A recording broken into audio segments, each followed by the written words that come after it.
friend, if you are listening to this tape, then I have met with an untimely death, and as I suspected, the curse is real.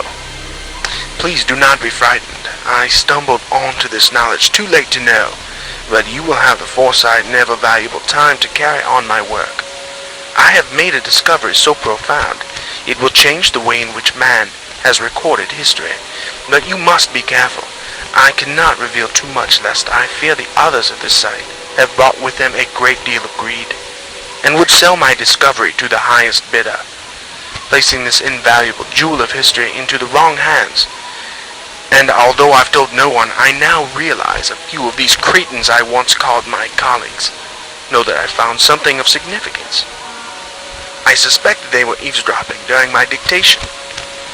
Even though I do not believe that greed will push them to inflicting bodily harm, I firmly believe them not only capable of, but conspiring to thievery. Therefore, I've taken great care to secure the locations of any valuable information. Of course, you now are the only one that has this information. I have provided you with the necessary clues, but that is all I can tell you. And if you are as quick-witted as I once knew you to be, surely you should not be dissuaded. However, I will give you this last advice. Assume nothing, examine everything, and, of course, write exhaustive notes. And whatever you do, do not give up. This will not be easy, but I am most certain that the reward of your discipline will be grand. I must tell you, I do regret the thought of not joining you on this magnificent quest, but my mind rests at ease knowing that you, my star pupil, will unravel the mysteries of ancient Egypt.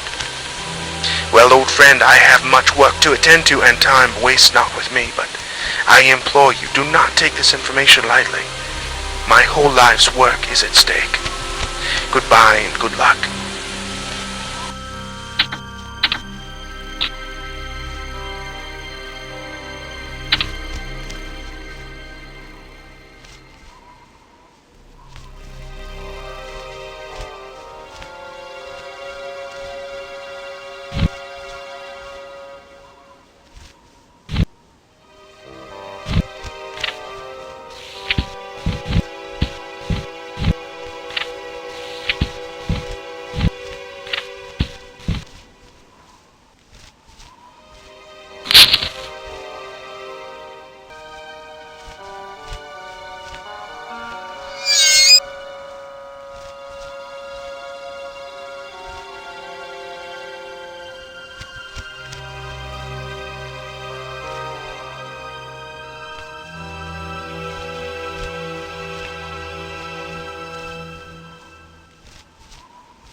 Our team has been in good spirits as of late.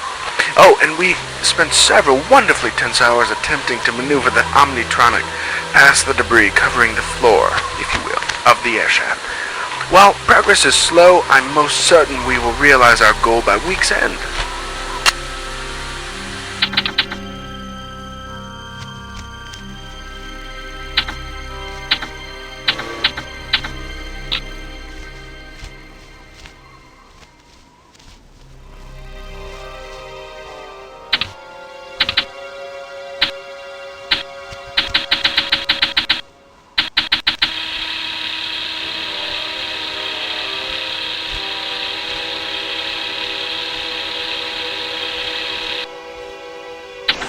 Day 121. Word spread quickly among our Egyptian crew, and consequently they're refusing to continue work in or around the Sphinx. Apparently, lore still holds that the Great Sphinx, or as they say, Father of Terror, will exact vengeance on those who disturb its slumber. This is most disappointing and will surely set back our schedule by several months, if not a year. I'm not sure we can continue in this fashion.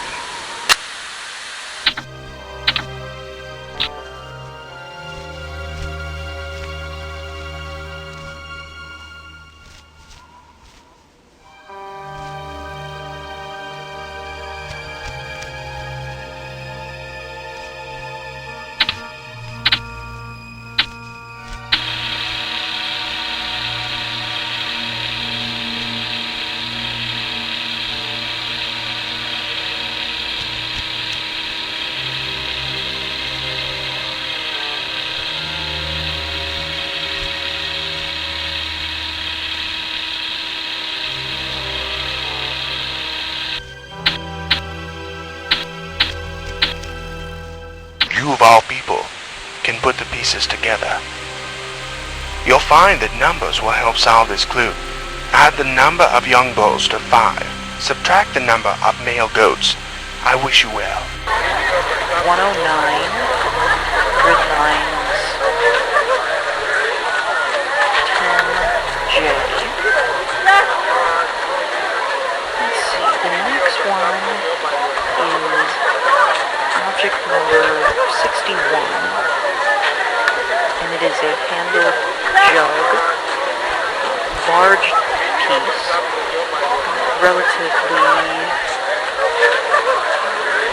2 feet high by about 1.5 feet wide, handles on each side. Seems to have been used for pouring some type of liquid. Relatively simple. There is a few hieroglyphs, not many. I guess that it would have been used in everyday life.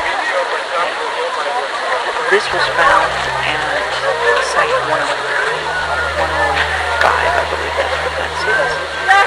And grid pattern of 3, 6.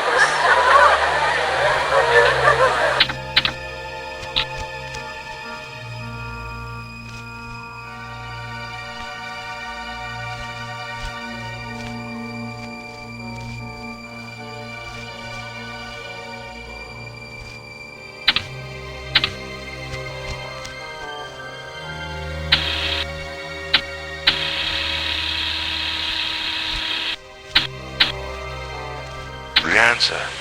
The number of years minus 30. Do not give up, friend. I'm chomping at the bit to once again see the enigmatic guardian of the Giza Plateau, the Great Sphinx.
2. From the moment we arrived, close to where the Sphinx temple, the lower temple, should be standing, I have been in a state of shock and dismay over the devastation wrought by the vicious sandstorms. The devastation to the surrounding city and towns is catastrophic, and the destruction to the Giza plateau is incalculable. One thing is for certain: the archaeological advances of the last 25 years have been literally wiped away. One even wonders if the Giza plateau will ever be the same. Day 3 and the digging is not going well. Of course, we're having major problems getting through the vast amounts of sand that cover these monuments. The sand, of course, up to the Sphinx's neck, and about a third of the way up to the Great Pyramid. I now realize that this will be more of a challenge than I first calculated. However, I do believe the team can complete the tasks at hand. And when Wayne arrives, we may have to assemble a local crew to assist us in the digging. It's just overwhelming. There is no possible way we can do it on our own. Well, after having surveyed the Great Pyramid, unfortunately we shan't be entering as expected. We are forced to enter through the original entrance, down the descending passageway, then again up through the ascending passage. Now, that involves drilling through those ancient granite plugs, and of course convincing the Antiquities Council of its necessity. Fortunate for us, the previous quake cracked the foremost granite plug. Day 4, and Mr. Riddle has decided to join us, arriving earlier today, making a grand entrance by tossing his empty beer bottle over toward the Sphinx, and smartly advising everyone to leave him the hell alone.